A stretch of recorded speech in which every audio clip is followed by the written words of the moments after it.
Hello, and welcome to episode 28 of Buxton Barrow Man, where I go through Buxton's history and clean up the town at the same time.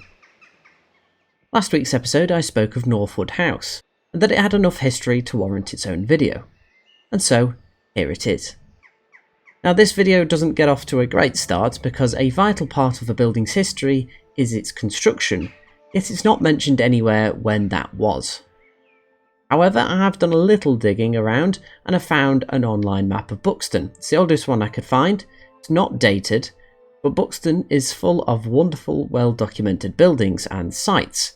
So going off the Pavilion Gardens, having the Octagon but not having the boating lake, this narrows the map down to 1875, the year the Octagon was built. So I can at least tell you Northwood was built before then. And I doubt it's not by much looking at the building's architecture and considering there is an architectural plan from 1882. You'll be able to notice on this plan as well that the building's original purpose was to be a private home, as it is a little bit more cottage-like than it is today. The building had a whole new western side built in 1908, making another A-frame roof pitch at the front of the building and making it flush with the previous section of roof. I mentioned in my last video of Peak Hydro Hotel that in 1915 it was converted into a hospital by the Canadian Red Cross. And during that time, the Red Cross and the Canadian Army Medical Corps discussed a solution for the Canadian nursing sisters, if whom themselves were to get sick, were to be housed somewhere. The chosen location was Northwood, a rough 15 to 20 minute walk away from the Peak Hydro Hotel.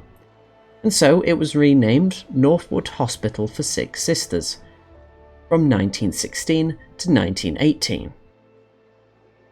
During this time, the nursing sisters received treatments for all sorts of illnesses and injuries, from the Spanish flu, wounds, and even shell shock. Although back then there was quite a stigma around mental illnesses, and diagnosis of such was banned in 1916.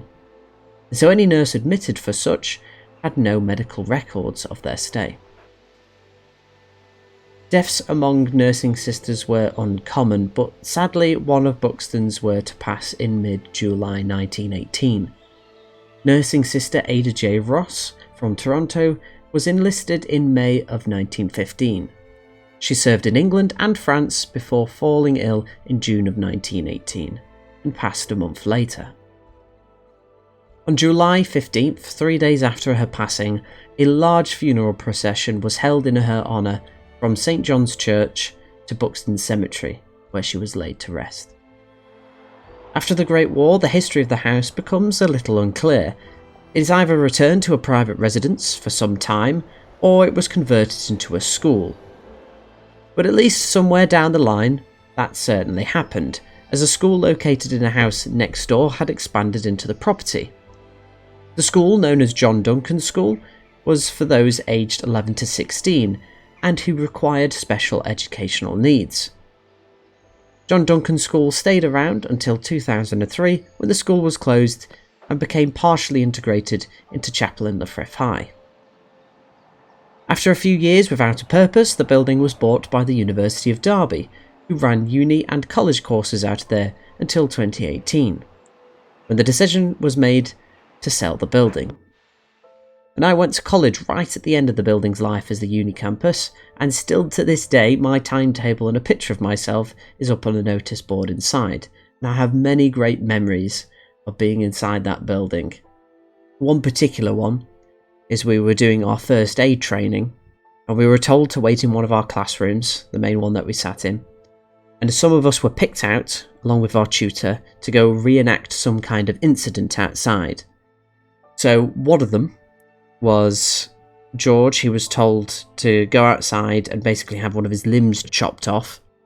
And so our tutor, Alan, came rushing in, screaming like a madman with a machete, saying, "I'm going to kill somebody." And we all had to rush outside and go to George's attention and sort it out like it was a proper medical situation. We also had a car crash. We had many different limbs missing. And we also had a drunk version of our tutor, which was very entertaining. But the building has once again been left without a purpose. But it has now been sold, and I'm unsure to whom, but all I wish is that the building's heritage is respected when it is converted by the new owners into offices or flats.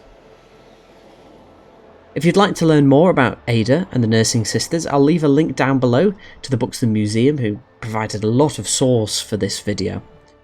And of course, I cleaned up 1.5 wheelbarrows worth of rubbish off the streets. That's pretty much it from this episode. Hope you've enjoyed. Thank you very much for watching. And until next time, ta-ra. I'm going to get myself out of the bush.